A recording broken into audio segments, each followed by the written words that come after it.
Hi, everybody. I'm sports psychologist Dr. Andrew Jacobs. I'm the host of the Sports Psychology Hour that airs every Sunday morning, 7 to 8 a.m. Central Time on 810 WHB. It's a radio show that's been there. I've been on the air for 33 years here in Kansas City, talking about the mental side of sports, talk about sportsmanship, mindsets, coaches' attitudes, self-confidence, how to succeed, how to fail, all those types of things. I'm the co-author of a book called Just Let Them Play, guiding parents, coaches, and athletes through sports.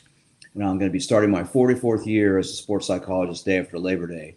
I've been doing this a long time, one of the first trained sports psychologists in the country. And we started doing this show about a year ago, this Facebook Live show, because I think it's important to talk to coaches and athletes and parents about the mental side and what goes on. Of course, we just finished the Olympics and all this excitement about mental health that was talked about in the Olympics forever. It's now the big topic. So joining us tonight is Kiley Eckler. She's a coach, a championship gymnast at the University of Delaware. She's got experience galore at the Wazoo. So we're going to talk all about the mental side, about coaching, about parents, about kids, and about confidence and things like that. So first of all, Kiley, thanks for joining us tonight. I really appreciate it. Yeah, thank you for having me. I'm super excited to be here. Yeah, we do these shows. They're all my shows are podcasted everywhere. Everyone can go on my website, which is winnersunlimited.com, and check out our last podcast and all my radio shows. We've got close to 10 years of podcasts on there, so you can listen forever when you're driving, walking, whatever you're doing. So tell us a little bit about yourself, Kylie. Tell us about how you got into cheer and where you're at with it now. Now you're coaching, but you've had extensive experience as an athlete. So share some of that with us. Yeah, absolutely. So I would say I've really been involved with cheerleading pretty much since I was born. I have a sister who's 7 years older than me, so she was already involved with it when I was born. And so I kind of grew up on the sidelines, and she was teaching me all of her little cheers and tricks. So that was super fun. So I started officially cheering in second grade, and then I never stopped all the way through college. My senior year of high school, I competed at the World Championship, cheerleading World Championship with an all-star gym. And then I continued my cheerleading career into college. I cheered for Delaware for 3.5 years because I graduated a little early. But during my time at Delaware, I brought home 2 national titles, which was super exciting. And then right after I stopped being an athlete, I went back to the gym that I was cheering at in high school, and I now coach there. And I've been coaching there for about 3 years. Wow, that's pretty impressive. So you're perfect person to talk to about this stuff tonight. So I'm going to start off with this. So I by happenstance had a client today who is in cheer, Mhm. and she was in a gym which she is no longer in, thank goodness, because Mhm. this previous gym she was in, the coaches didn't allow the parents to even come in. They had to be dropped off outside, and the athletes had to come inside. The parents weren't allowed to come in and watch, say anything, get involved at all. And these coaches were really negative, really condescending to this young girl, and it's affected her self confidence. So let's talk about, first of all, since your experience is across the board as an athlete and Mhm. now a coach, is it bad for parents to come in and maybe have a room upstairs so they can watch what's going on, or is that really cool to say no, you can't come in, you're not allowed to watch anything? I mean, you're paying Yeah. for it, so I would think Mhm. you should have the option to at least see what's going on.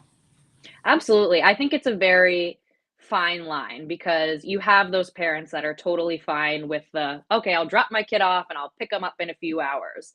And then you have those parents who almost try to get a little too involved. Like they're almost trying to insert themselves into practices and tell the coaches what they should be doing, which obviously isn't really appropriate. So I think my gym, specifically, what we do is we have a like lobby slash waiting area that has a window that looks into the gym. So the parents can sit in the lobby and look in the gym and kind of see what's going on, but they're not so close that they can kind of insert themselves into the practices, which some people have tried to walk through the door, but obviously that's not really appropriate. So we try to shut that down when we can. But I agree with what you said. I mean, the parents are paying for it. So it's kind of like, I think it should be an option for them. Like if they're fine with just dropping their kid off and picking them up, that's fine. We allow our parents to do that. But then we do have we call it our viewing area. So the parents that do like to sit and kind of know what's going on during practices, they can kind of see everything. And we do have cameras around the gym too, just because the way that our gym is set up, it has a weird bend to it. So you can't see all the way around the corner. So we do have cameras and TVs in our lobby that parents can watch that way as well.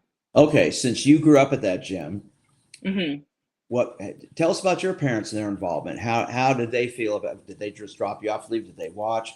How involved did they get? Because obviously that's had a big impact on you in terms of what you're Yeah. doing as a coach now. Yeah, so growing up, before I cheered at the gym that I cheered at and now coach at, I cheered for my town's program, and my mom was actually my cheer coach during my 5 years, I think, during when I was with my town program. So she's very knowledgeable in cheer, which also she can see both sides of the coin. Like she knew when it was her time to step in and be a coach, and when it was her time to kind of step back and let, like when I transitioned to the all-star gym, she was able to step back and let the coaches there kind of handle things and do the work. So she did a really good job of being able to kind of play both sides of the coin and be a coach when she needed to, but also be a parent when she needed to. So she was involved when she needed to be, but she also liked me to kind of have my own thing and have a little bit of independence as I grew older through high school. So, what kind of an impact has that had on you as a coach?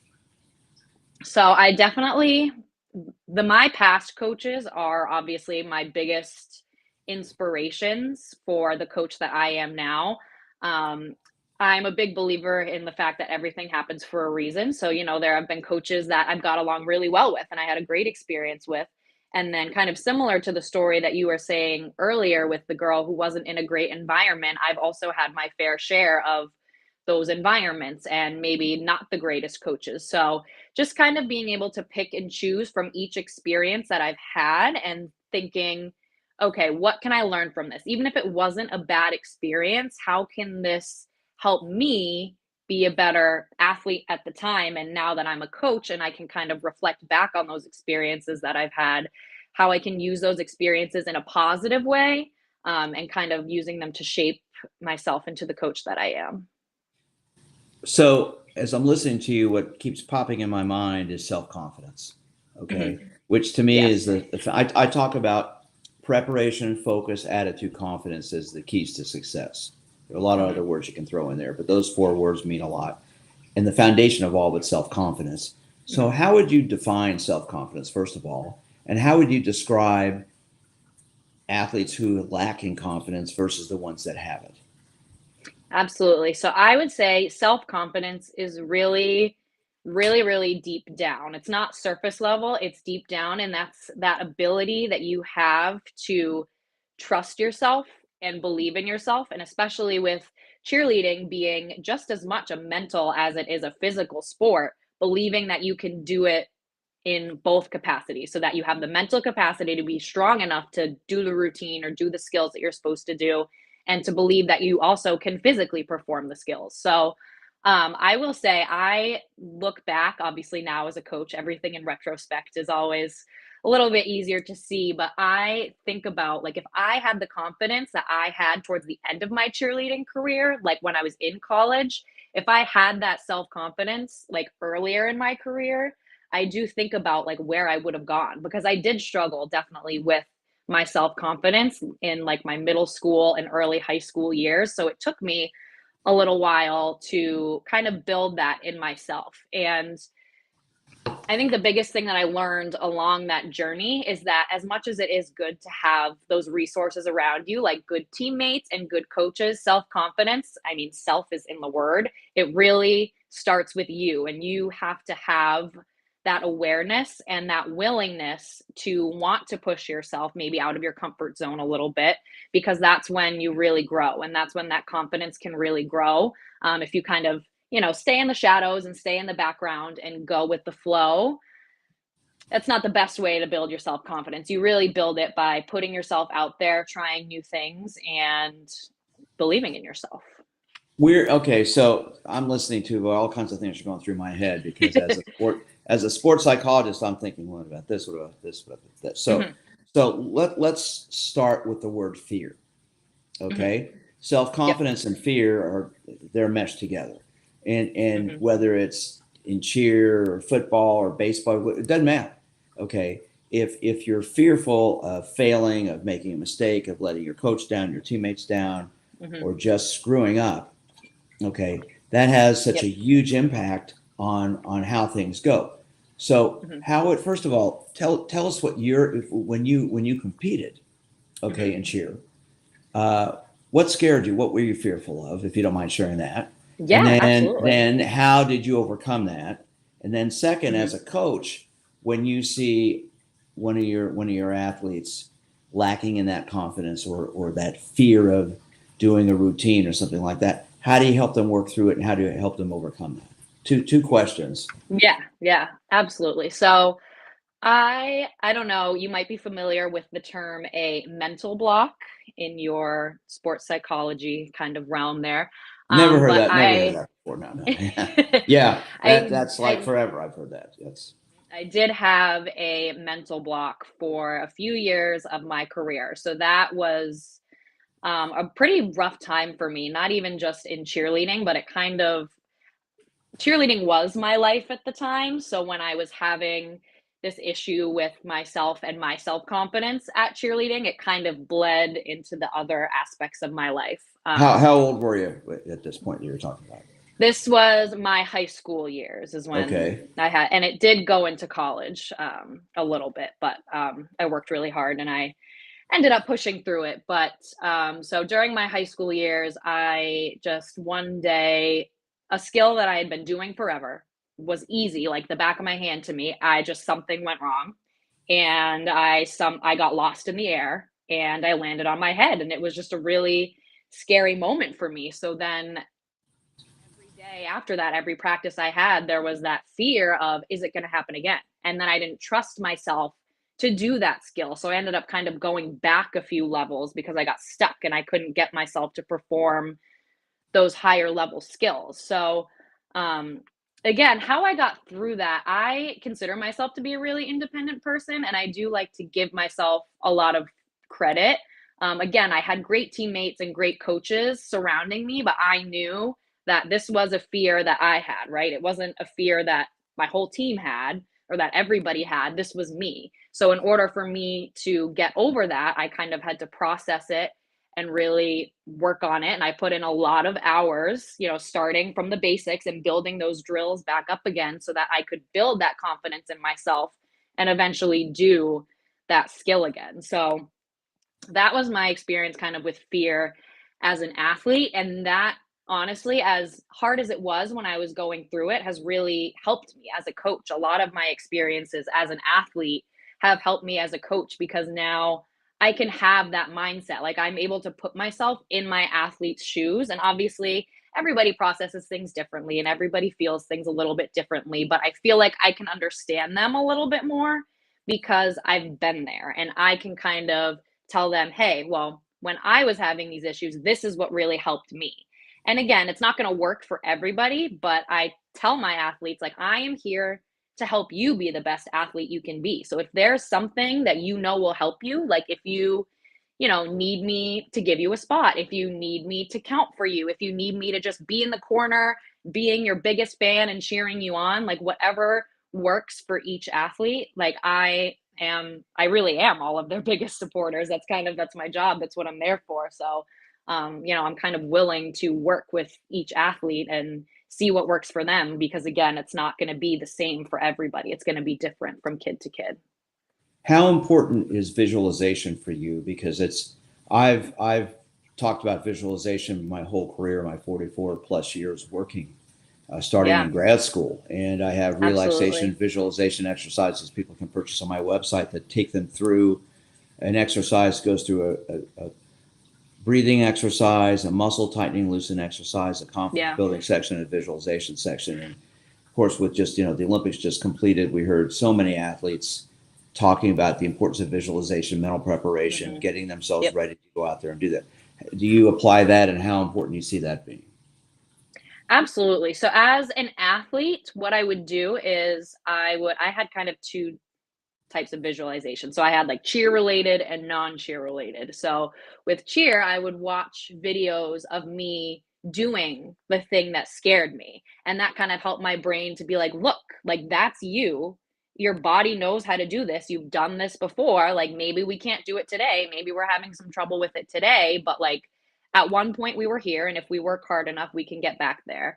Another thing that I did, just when I kind of got like stuck turning my gears in my head, overthinking things, is I literally would just go on YouTube and kind of research the things that you were saying, just like a 10-minute relaxation meditation, something just to take my mind away from the cycle it was stuck in.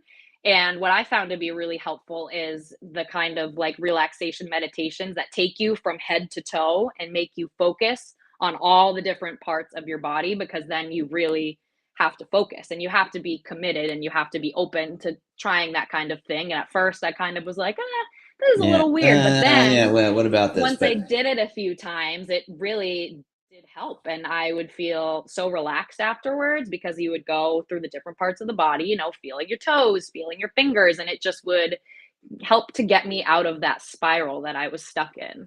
And I definitely use that with my athletes too. One thing that we did at Delaware is sometimes we would do those things as a team. Like we would shut the lights off in the gym.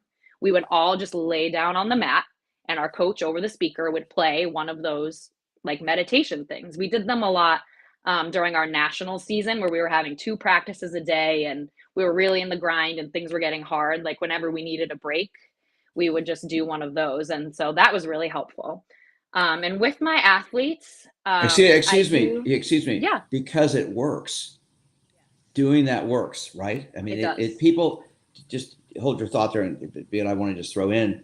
So many people see this. Oh, come on, really? We got to do that? But you can spend hours in the gym perfecting your routines and your skills, but you've got to take the time mentally to get yourself into that frame of mind when you go compete, because the Yeah. tension, the anxiety comes on, and that's where the progressive muscle relaxation exercise you just described. That's part of the uh, tapes that I have on my website that I use. It works because it gets you to learn about this versus this. And when you're standing about ready to start your routine, if you're getting all tense, there's no way you're going to be able to do it effectively. Whereas if you're relaxed, it goes much better. So go on from there. I just want to throw that in.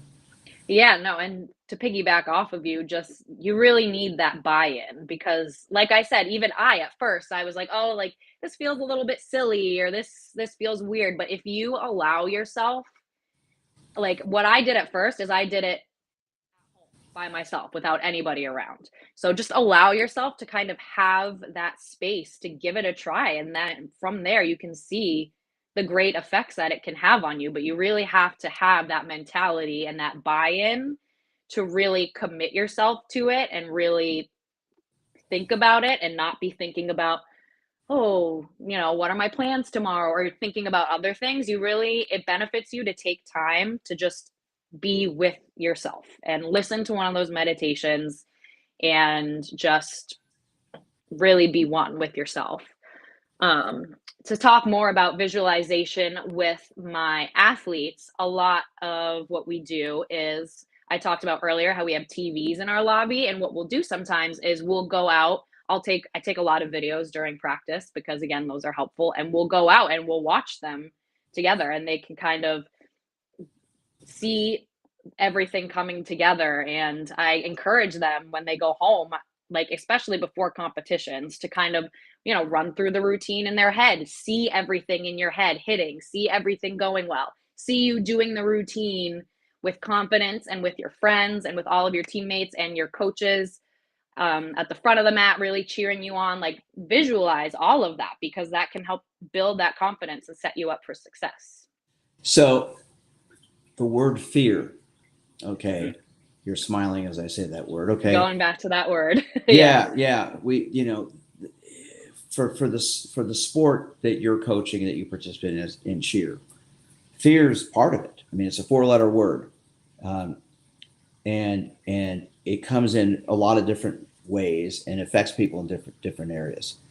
How do you help an athlete overcome their fear? And give us an example. Maybe give us an example of something like that. Maybe from your own experience, or also from the coaching perspective.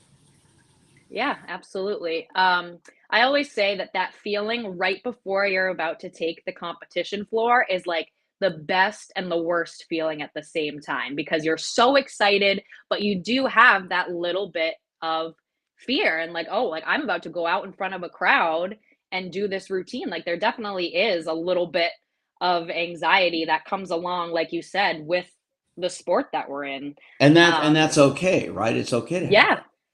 absolutely. So I had last year, when I was coaching, I had one athlete, we were right backstage about to go on, and she came to me with tears in her eyes, and she told me, she was like, "I can't do it."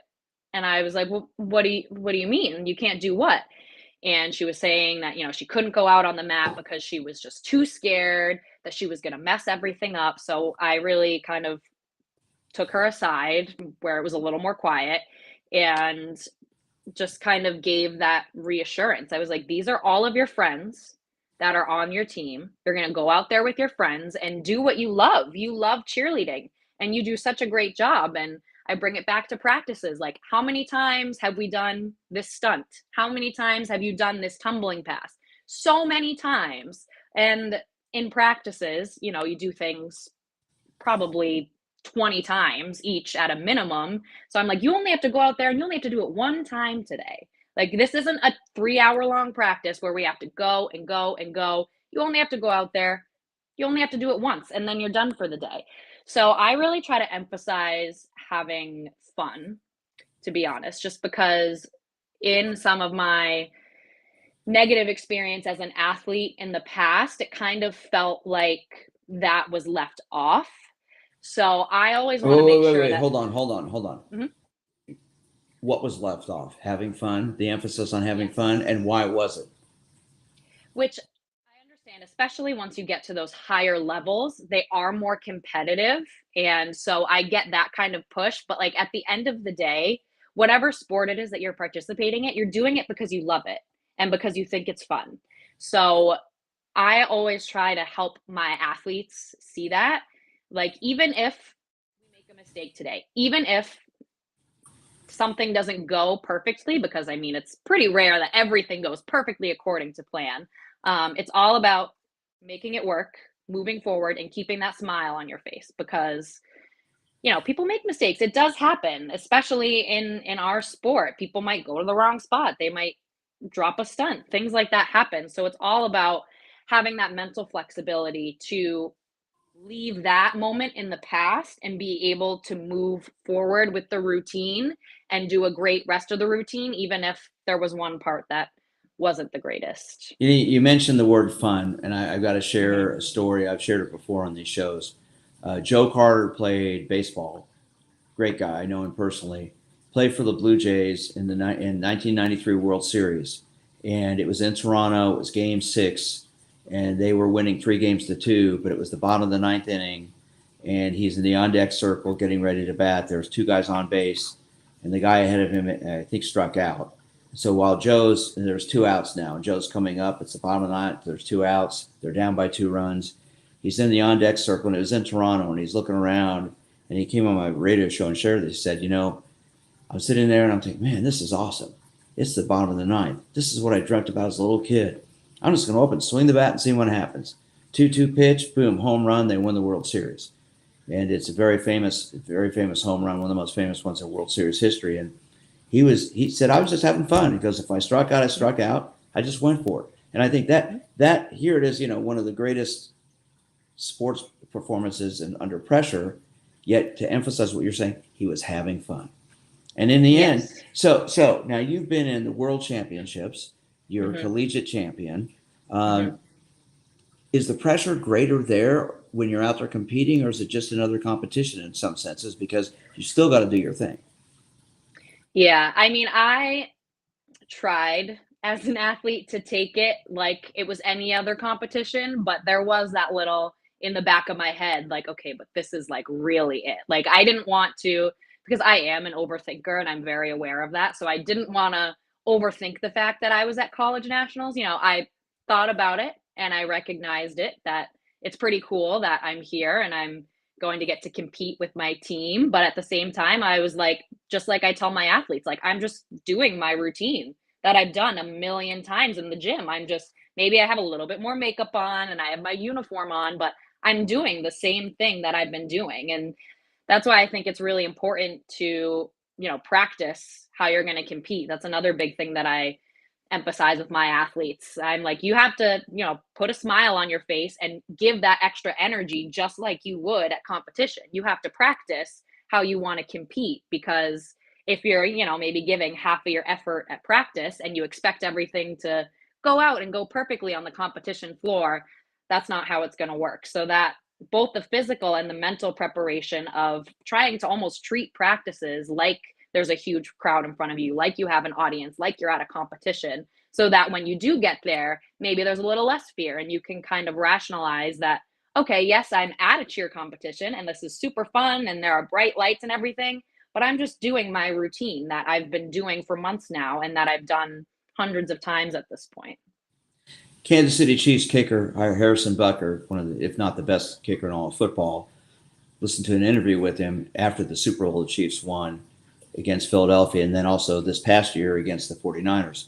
And Harrison kicked the game-winning kick against Philadelphia and kicked the game-tying kick at the end of regulation against the 49ers with the Chiefs won. I'm a Chiefs fan. I work with a lot of players personally, privately. But Oh, awesome. listening to him speak after these games, he's repeated the statement, every kick's a big kick. And so to him, the kick at the end of the game that won the game against San Francisco or against Philadelphia, as well as the one that tied the game against San Francisco, they weren't any more important in his mind than any other kick he made in the game. It's another kick. So instead of thinking about what I'm listening to him say is he's not thinking about what the meaning of the kick is, what it means if he makes or misses it. He's focusing on his execution. And consequently, then he wasn't thinking about results. He was focusing about execution, which in turn I think has allowed him to become, in my opinion, the best kicker in all of football, because that mindset. And it sounds like that's the way you approached it as well. Yes, absolutely.